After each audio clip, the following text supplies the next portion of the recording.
backside of this, but it doesn't matter for Windows Z2. He dives right in, does not opt to actually make this a war of attrition and get his materials down. He goes in, gets the loot, gets everything, and also not much spent. And I talked about it. I talked about how I want to see Benji Fishy today, and he does have 59 points on day 2, so definitely up there in terms of the performance and scores. We haven't seen the standings in a little while, but last time we checked, it was around this scoreline. So Benji is pushing his way back up, and probably still in first, though. We need to know, where is Letchi? Where is Andalex? Where's players like Vadil and Cammy, who were all in the top 5 yesterday? Are they also doing what Benji's doing with 59 points right now? Benji, day 1 performance was incredible. Most single game points was 73. Most 10-point E-Lane games. So he's a trendsetter, and he is setting the pace, no doubt. And you mentioned the people that are very close to it, and now it's a kind of like an opportunity here, looking for that opening that Benji was doing earlier in day 1. The perfect positioning, the sneakiness. And Peeker, I think Peeker has no idea that he has a shark in Benji. I know I know he's just a little fishy, but no doubt Benji's a big time shark in the EU, and there it is. He's taking those little hits, and now we have a fight between Benji and Peeker. Peeker's going to do his best to get on the defense as Benji's going to work his way to the high ground, using the SMG to make that wall weak, and now it's almost gets caught. Now it's an opportunity looking for piece control as both are going at it. Does that little feint, catches the guy down below, gets right in.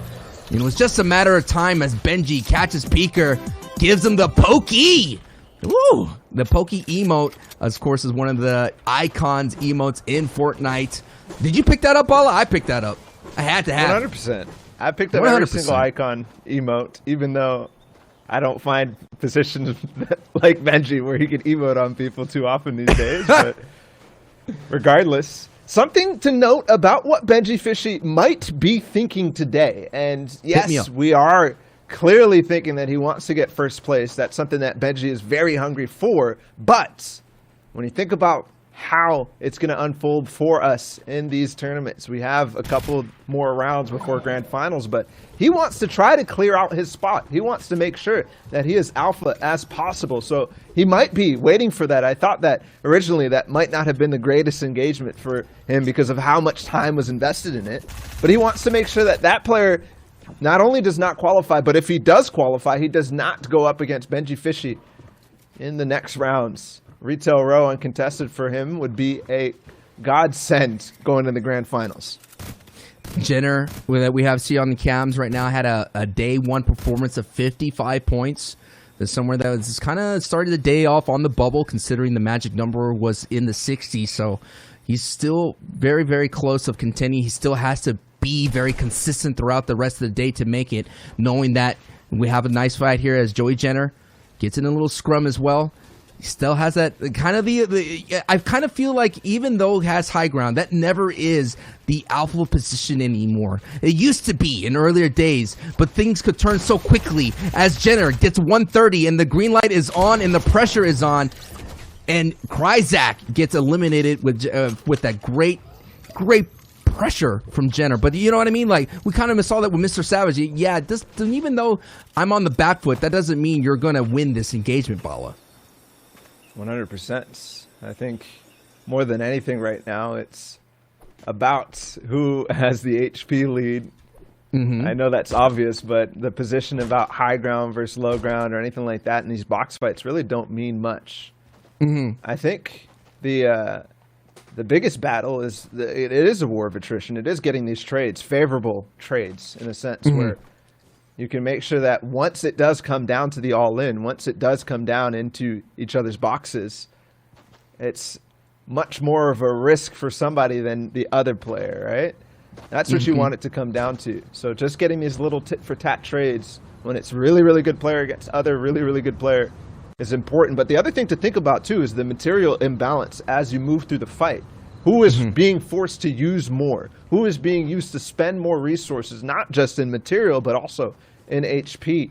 The small shields, the big pots, the fish, all of that will indicate a turn in the tides. But again, if you have used those, that doesn't mean that you're out of the fight. It just means that maybe That's the indication that one side is winning.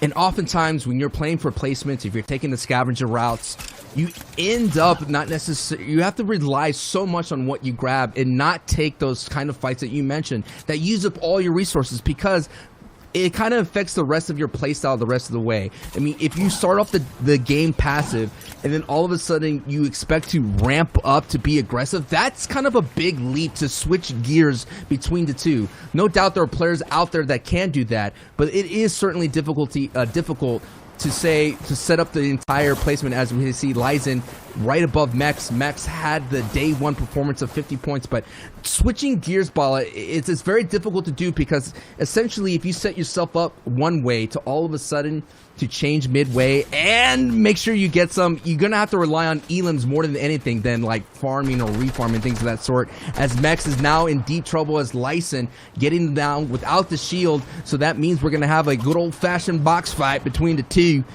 Lyson getting that opportunity here to try to put more points on the board, a 4-pointer right in front of him. But this is what Bala was talking about earlier. A lot of his investment in that, and now that you're in the storm, some HP is being invested. He does have the medkits to kind of get that back from him after this fight, and he does have the big pots, and no one's around here, so this is going to be a clean fight between the two. Lyzen, Mex, again, with low health as well, because he couldn't have an opportunity to kind of heal up. So Mex is now on the ropes, but he turns the fight of the tide right there and gets the big bop. The floppers being a big key factor, and he didn't have to use a lot of resources in that fight that we mentioned, Bala. And thankfully, Mexi does have the tide in his favor. He can just drop down and get into that. And we're looking at CRR against Crystal with Benji Fishy also beaming at the same time, a third party. I do want to add some context to that fight. Mexi is a veteran in this Battle Royale mode in the competitive scene. He is a veteran. He usually plays with a lot of different top-tier players, and he was in the FNCS duos performing well. And then the player he was fighting against, that was Lyzen, was the console EU FNCS winner.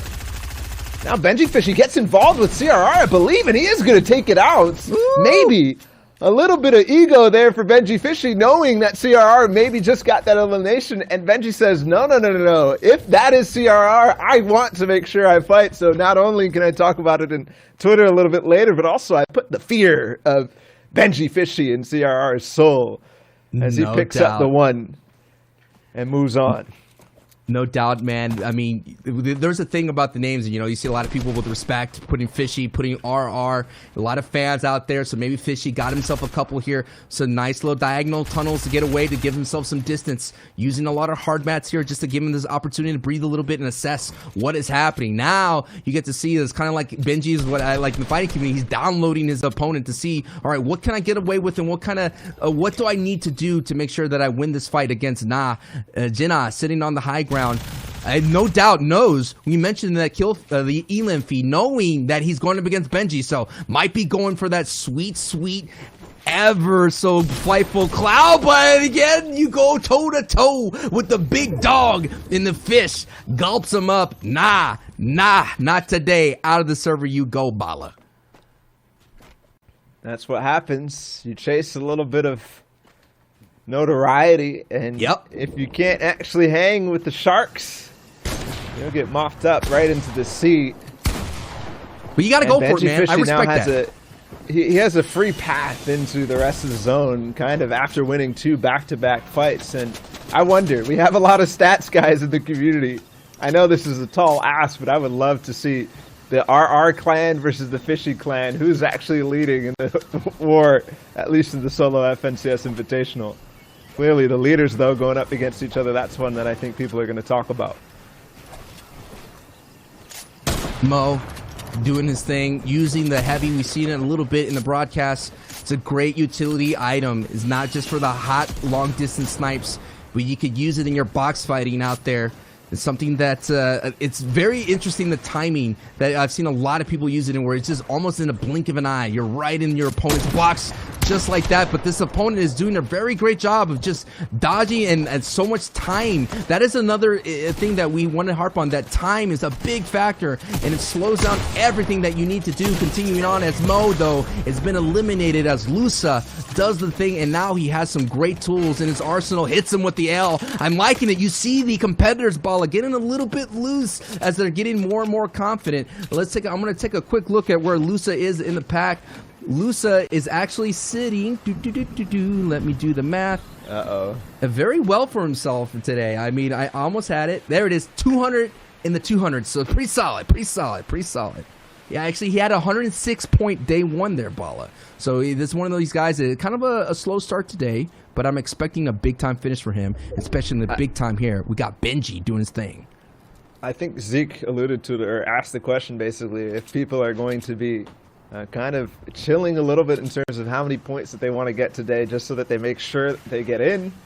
Lusa might be on that path because right now he doesn't have too many on day 2, but clearly put himself way above pace for qualifying in day 1. I think to be comfortable, he wants himself another 50 to 70 points just to make sure. And here we go, another. This is something that we talked about yesterday when we were watching Benji, is that he tracks these opportunities. He looks for it.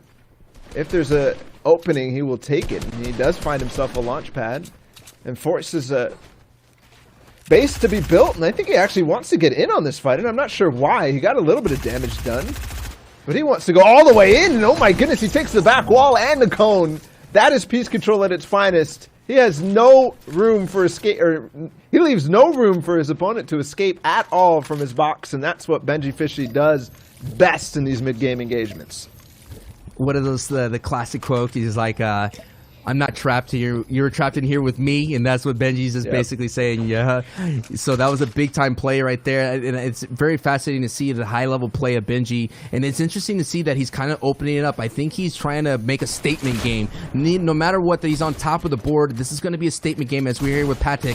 Patek getting hit right there with 9 points on the day, and now with only 31 HP. So all this is going to collapse here on Salty Springs. We saw it a little bit earlier in day 1. It's being a factor for it. A little old school POI action. It's always great to see. But Patek right now doing his thing. This is a very high battle, and catches his mechs that we saw a little bit earlier today here, Balla. And that was such a meaningful fight. Both Patek and Mexi were off pace on day 1. Patek even more so, I believe, than Mexi in this case. And only 13 points for Patek. Mexi did get a couple of elims in this game, but he certainly wasn't all the way up.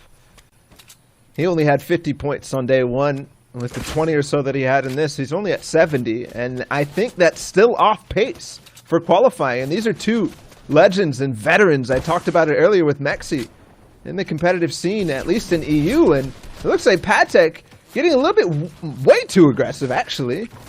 Drawing the ire of the entire server, and he will get knocked out as Luca has enough of what Patek is doing and also decides, maybe I'm not going to make it out alive. I might as well just go for the free point, or not the free points, but the opportunity for this 4-pointer off of Patek.